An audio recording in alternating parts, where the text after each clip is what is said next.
네, 지방선거를 치른 여야가 이번 주부터 세월호 국회를 다시 가동합니다. 하지만 각종 민감한 일정이 기다리고 있는 데다 역대 최대 규모의 재보선까지 앞두고 있어서 험로가 예상됩니다. 취재기자 연결합니다. 김웅래 기자. 네, 김웅래입니다. 네, 국회가 가동은 됩니다만 순항 여부는 불투명하다고요?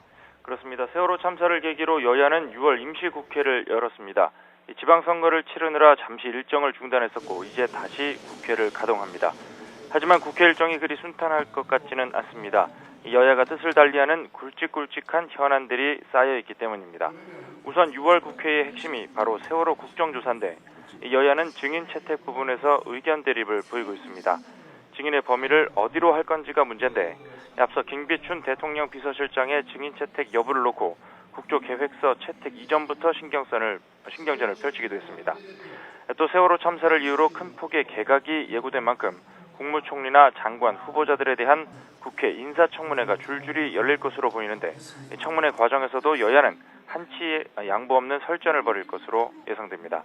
이처럼 여야가 대립하는 이유는 역대 최대 규모의 재보궐선거라는 정치 일정을 앞두고 있어서입니다. 여야는 이번 지방선거에서 사실상 뚜렷한 승부를 보지 못했습니다. 이 때문에 여야는 지방선거 체제를 한 달 보름 남짓 남은 재보선 체제로 전환하는 데 주력하면서 주도권 경쟁에서 밀리지 않기 위해 6월 국회에서 승기를 잡는 데 총력을 다할 것으로 관측됩니다. 네, 이런 가운데 새누리당은 본격적인 당권 경쟁에 돌입했죠? 그렇습니다. 새누리당 지도부 임기는 이미 지난 5월에 끝났습니다. 지금은 비상대책위원회 체제로 운영되고 있고 새 지도부는 다음 달 14일 전당대회에서 선출됩니다. 당대표 선출까지 이제 한 달 남짓 남은 건데 오늘부터 사실상 당권 레이스가 시작됐습니다. 현재 새누리당 내에서는 유력 당권 주자로 3명 정도가 거론되고 있습니다. 김무성 의원과 서청원 의원, 이인재 의원 등 당내 중진들인데 김 의원은 오늘 오후 2시에 여의도 당사에서 기자회견을 열어 정식으로 출사표를 던지고 서 의원은 모레 국회에서 전당대회 출마를 위한 출정식 격인 세미나를 열어서 출마를 공식화할 예정입니다.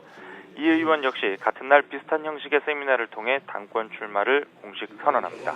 이 밖에도 재선의 김영우 의원 역시 친박, 비박 등 개파 정치의 청산을 주장하면서 오전에 당권 도전 계획을 밝혔습니다. 네, 새정치민주연합은 어떻습니까? 아무래도 6월 국회에 사활을 걸 것 같은데요. 네, 앞서 말씀드린 대로 새정치민주연합은 7월 재보선을 앞두고 이번 6월 국회에 총력을 다한다는 각오입니다. 이와 관련해 박영선 원내대표는 잠시 뒤 국회에서 기자 간담회를 엽니다. 이 자리에서 박 원내대표는 이른바 세월호 국회로 불리는 6월 임시국회 의사 일정에 대한 당의 입장을 밝힐 계획입니다.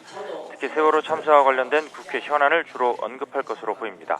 세월호 특별법 제정에 대한 당의 입장과 세월호 국정조사 특위의 원활한 운영을 촉구하고 이에 대한 여당의 협조를 요구할 것으로 관측됩니다. 또 박근혜 대통령이 제시한 정부의 세월호 참사 대응 방안에 대한 당의 입장도 밝힐 예정입니다. 특히 정부의 관피아 척결 방안과 정부 조직법 개정안에 대한 입장도 내비칠 것으로 보이는데요. 이와 관련해 당 관계자는 정부 조직 개편은 신중하게 이루어져야 한다는 게 당의 입장이라고 말해 정부의 개정안이 쉽사리 통과되지 못할 것이라는 점을 예고했습니다. 지금까지 국회에서 YTN 김웅래입니다.